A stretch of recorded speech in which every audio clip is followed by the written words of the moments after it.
حضرات جیسے آج آپ جو ہیں وہ سن نہیں رہے تقریر اور ادھر ادھر اٹھ کر کے جا رہے ہیں اور لوگ محفل سے اٹھ کر کے جا رہے ہیں. سرکار غوث آدم کی مجلس لگتی تھی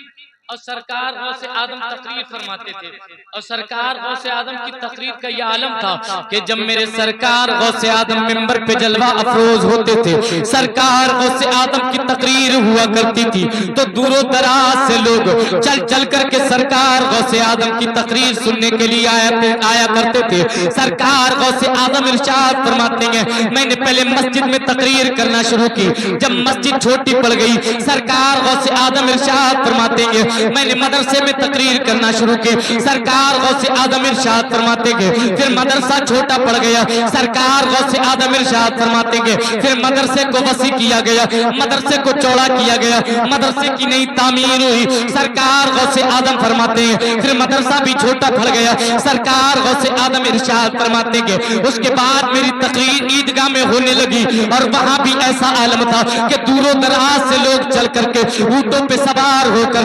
جانوروں پہ سوار ہو کر، گھوڑوں پہ سوار ہو کر میری تقریر سننے کے لیے آیا کرتے تھے. سرکار غوث آدم کی تقریر سننے کے لیے آیا کرتے تھے اور سرکار غوث آدم ارشاد فرماتے ہیں اس کے بعد پھر وہ جگہ بھی تنگ ہوئی، پھر میری تقریر میرے منبر کو جنگل میں بچھایا گیا اور وہاں میری تقریر ہونے لگی. اب سرکار غوث آدم کی تقریر ہوتی تھی، لوگ دور و دراز سے چل کر سرکار غوث آدم کی تقریر سننے کے لیے آتے تھے. لوگ اپنی قندیلیں لے کر رات کے وقت آتے تھے سرکار غوث آدم کی مجلس میں اپنی سرکار غوث آدم کی تقریر سننے کے لیے اپنی جگہ گھیر کر کے چلے جاتے تھے. ایک دن سرکار غوث آدم تقریر فرما رہے ہیں کہ اچانک لوگوں کی توجہ سرکار غوث آدم کی تقریر سے ہٹی گئے کہ سرکار غوث آدم نے ارشاد فرمایا ہے اے لوگو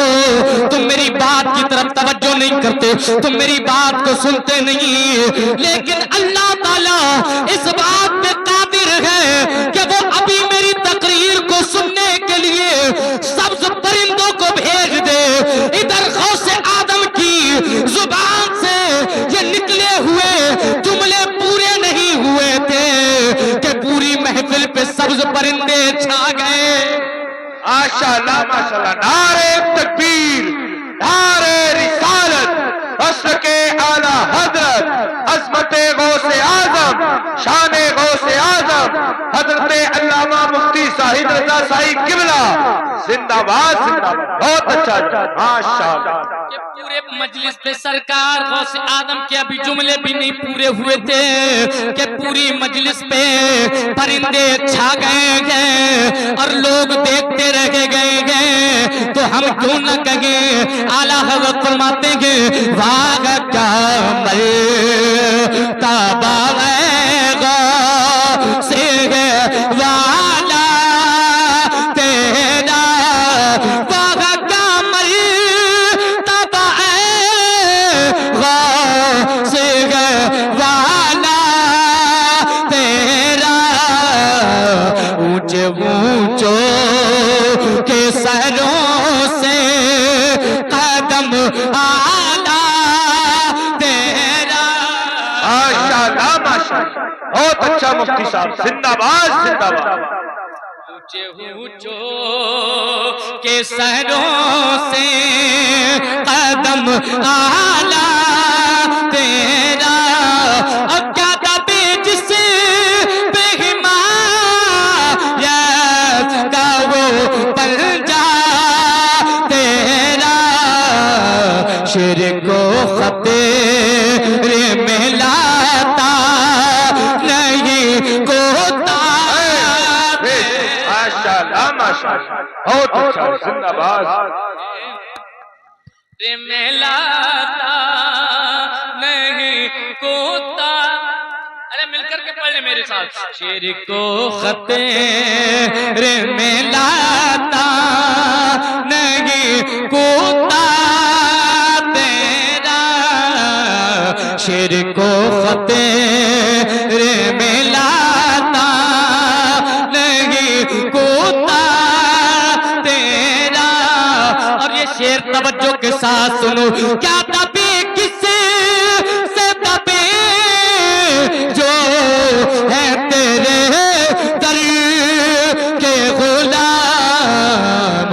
جب حفاظت میں ہمیشہ رہے بندہ تیرا، جب حفاظت میں ہمیشہ رہے بندہ تیرا۔ سرکار غوث آدم کا غلام کیسے آپ کی حفاظت میں رہتا ہے؟ توجہ میری طرف یہاں پر تھوڑے سے لوگ ہیں، آپ بھی نہیں سنیں گے تو پھر میں کسے سناؤں گا؟ سرکار غوث آدم کا معاملہ یہ ہے، سرکار غوث آدم ارشاد فرماتے ہیں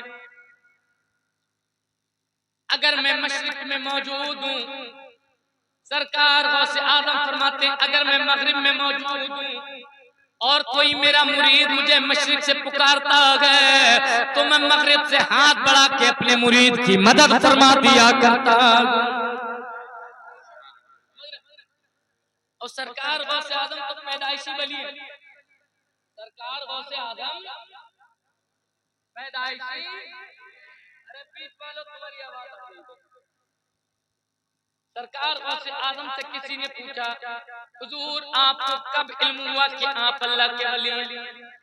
سرکار غوث آدم ارشاد فرماتے ہیں جب میں اپنے گھر سے چلتا تھا مدرسے کے لیے تو میں دیکھتا تھا میرے ساتھ فرشتوں کی جماعت چل رہی ہے، اور جب میں مدرسے پہنچتا تھا تو کوئی پکارنے والا پکار کے کہتا تھا اے لوگوں، اے بچوں، عبد القادر اللہ کے ولی کے لیے جگہ کشادہ کر دی جائے۔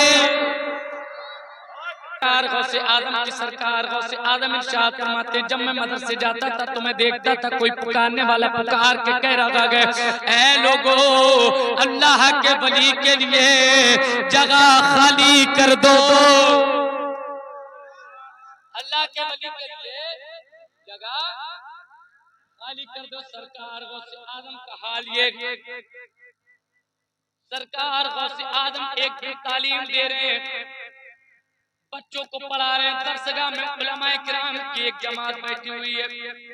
سرکار غوث آدم انہیں تعلیم دے رہے ہیں، سردی کا وقت ہے، اچانک سرکار غوث آدم کے جسم پہ ایک چادر پڑی ہوئی ہے، اچانک سرکار غوث آدم نے اپنی چادر میں اپنے کمبل میں اپنا ہاتھ داخل کیا، اور جب سرکار غوث آدم نے اپنا ہاتھ اپنے کمبل میں داخل کیا تو سرکار غوث آدم کے جسم پاک پر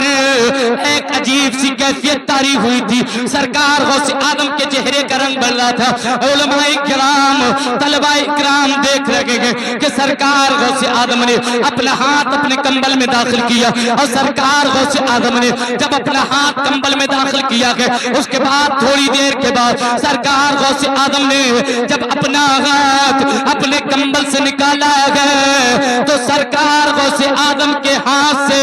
پانی کے قطرے ٹپکتے ہوئے نظر آ رہے ہیں، پانی کے قطرے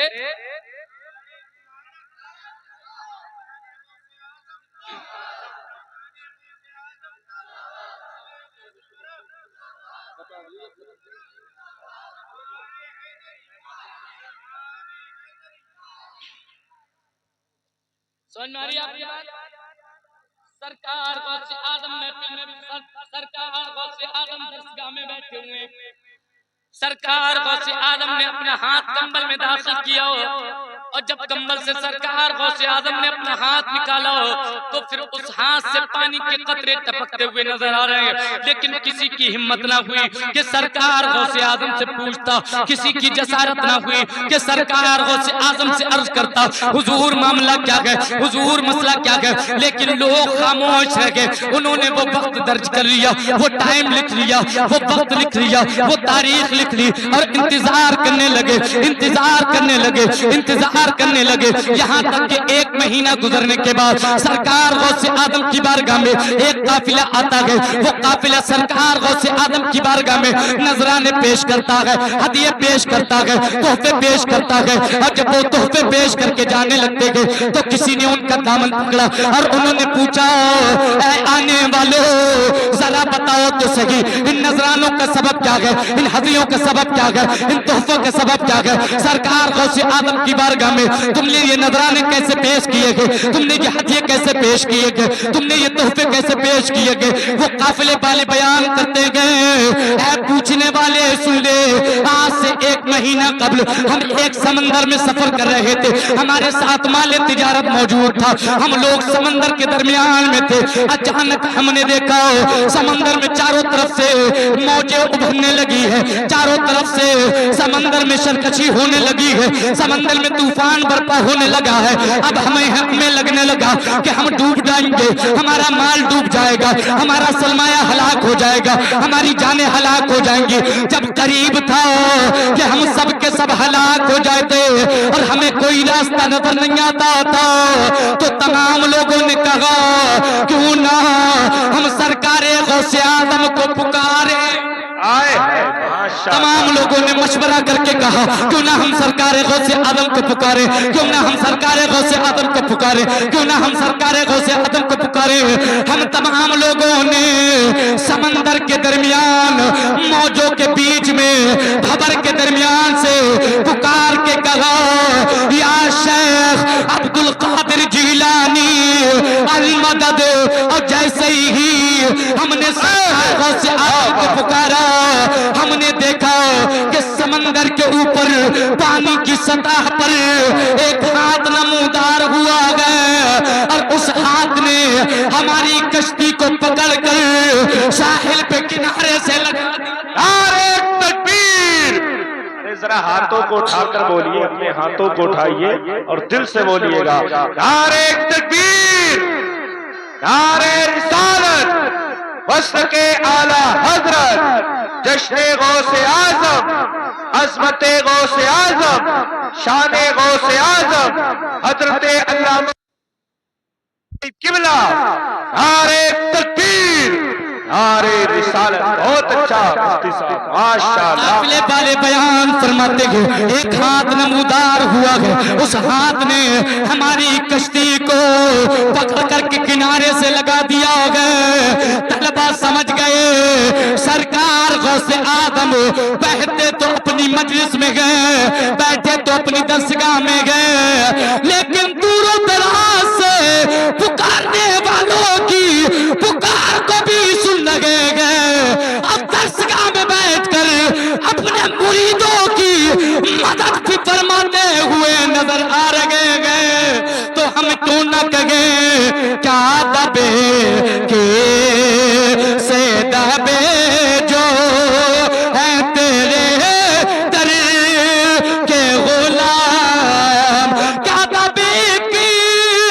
سے دبے جو ہے تیرے در کے غلام، جب حفاظت میں ہمیشہ رہے بندہ تیرا، جب حفاظت میں ہمیشہ رہے بندہ تیرا۔ نعرہ تکبیر، نعرہ رسالت، وصل کے اعلیٰ حضرت عظمت غوث اعظم، شان غوث اعظم حضرت علامہ مفتی زاہد رضا سائی قبلہ،